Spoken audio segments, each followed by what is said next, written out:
Hey everyone, Dom here from Panasonic Europe, and in this super quick video we're going to cover the question that customers surprisingly ask us often, and that is, can I use my Panasonic bread maker to just make dough?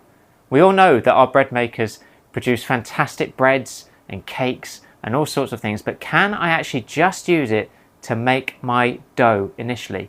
And the great news is absolutely you can. So all our bread makers that are currently available on the market have dedicated dough-only baking programs. So let's have a look at this bread maker as an example. It's the 2550 model, and you can see here on the control panel there's a dedicated area showing the programs that are just producing dough. We've got basic raisin, whole wheat options, sourdough, and even the ever popular pizza dough program as well. So you absolutely can. You can use our bread makers just for dough, and then you can store that dough how you want for a later date, or you can bake however you like.